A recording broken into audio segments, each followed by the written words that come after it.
بسم اللہ الرحمن الرحیم۔ اللہ کے نام سے جو بڑا مہربان نہایت رحم والا ہے۔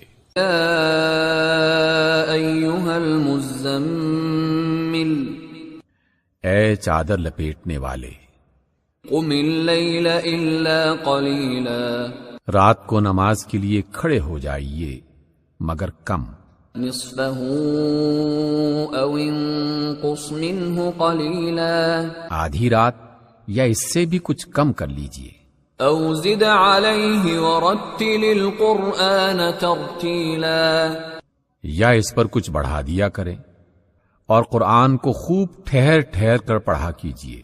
انا سنلقی علیک قولا ثقیلا، یقیناً ہم آپ پر ایک بھاری کلام اتارنے والے ہیں۔ ان ناشئة اللیل ہی اشد وطئا واقوم قیلا، بے شک رات کا اٹھنا نفس یعنی دل پر قابو پانے اور فہم کلام کے لیے بہت مفید ہے۔ ان لک فی النہار سبحا طویلا، یقیناً آپ کے لیے دن میں بہت مصروفیتیں ہیں۔ واذکر اسم ربک وتبتل الیہ تبتیلا، اپنے رب کے نام کا ذکر کیا کریں اور سب سے کٹ کر اسی کے ہو رہیں۔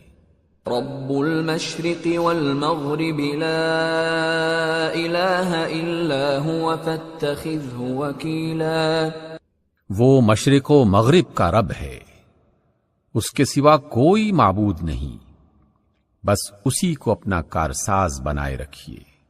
واصبر على ما يقولون واهجرهم هجرا جمیلا، اور ان کی تکلیف دہ باتوں پر صبر کیجیے اور ان سے اچھے طریقے سے الگ ہو جائیے۔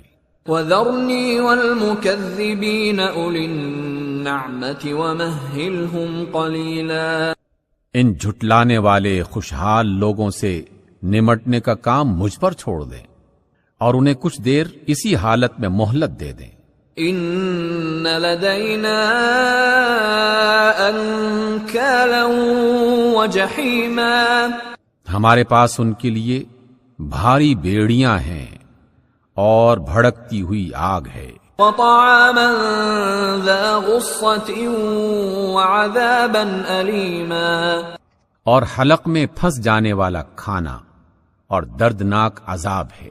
يوم ترجف الأرض والجبال وكانت الجبال كثيبا مهيلا، یہ اس دن ہوگا جب زمین اور پہاڑ لرز اٹھیں گے اور پہاڑوں کا حال ایسا ہو جائے گا جیسے ریت کے ڈھیر ہیں جو بکھرے جا رہے ہیں۔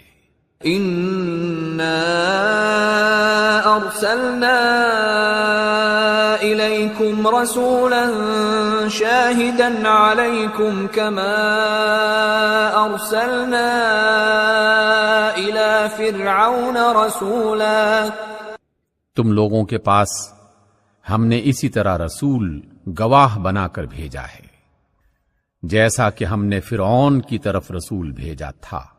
فعصى فرعون الرسول فأخذناه أخذا وبيلا، جب فرعون نے رسول کی نافرمانی کی تو ہم نے اسے بڑی سختی سے پکڑ لیا۔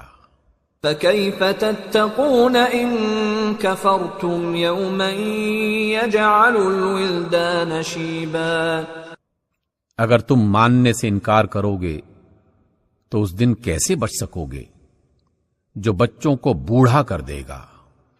السماء منفطر به كان وعده مفعولا، اور جس کی سختی سے آسمان پھٹا جا رہا ہوگا، اللہ کا وعدہ تو پورا ہو کر ہی رہنا ہے۔ ان هذه تذکرہ فمن شاء اتخذ الى ربه سبیلا، یہ ایک نصیحت ہے، اب جس کا جی چاہے اپنے رب کی طرف جانے کا راستہ اختیار کر لے۔ ان ربك يعلم أنك تقوم أدنى من ثلثي الليل ونصفه وثلثه وطائفة من الذين معك والله يقدر الليل والنهار علم أن لن تحصوه فتاب عليكم فاقرؤوا ما تيسر من القرآن علم أن سيكون منكم مرضى وآخرون يضربون في الأرض يبتغون من فضل الله وآخرون يقاتلون في سبيل الله فاقرؤوا ما تيسر منه وَأَقِيمُوا الصَّلَاةَ وَآتُوا الزَّكَاةَ وَأَقْرِضُوا اللَّهَ قَرْضًا حَسَنًا وَمَا تُقَدِّمُوا لِأَنفُسِكُم مِّنْ خَيْرٍ تَجِدُوهُ عِندَ اللَّهِ هُوَ خَيْرًا وَأَعْظَمَ أَجْرًا وَاسْتَغْفِرُوا اللَّهَ إِنَّ اللَّهَ غَفُورٌ رَّحِيمٌ۔ اے نبی، بے شک آپ کا رب جانتا ہے کہ آپ نماز میں کھڑے رہتے ہیں، کبھی 2/3 رات کے، کبھی آدھی رات اور کبھی 1/3، اور آپ کے ساتھیوں میں سے بھی ایک گروہ یہی عمل کرتا ہے۔ اللہ ہی رات اور دن کے اوقات کا حساب رکھتا ہے، اسے معلوم ہے کہ تم اسے ہرگز نبھا نہ سکو گے، لہذا اس نے تم پر مہربانی فرمائی۔ اب جتنا قرآن آسانی سے پڑھ سکتے ہو پڑھ لیا کرو، اسے معلوم ہے کہ تم میں سے کچھ مریض ہوں گے اور کچھ لوگ اللہ کے فضل کی تلاش میں سفر کریں گے اور کچھ لوگ اللہ کی راہ میں جہاد کریں گے، بس جتنا قرآن آسانی سے پڑھا جا سکے پڑھ لیا کرو، نماز قائم کرو اور زکوٰۃ ادا کرو اور اللہ کو قرض حسنہ دیتے رہو، اور جو بھلائی بھی تم اپنے لیے آگے بھیجو گے اسے اللہ کے ہاں موجود پاؤ گے، وہی زیادہ بہتر ہے اور اس کا اجر بھی بہت بڑا ہے۔ اللہ سے مغفرت مانگتے رہو، یقیناً اللہ بہت بخشنے والا، بڑا رحم والا ہے۔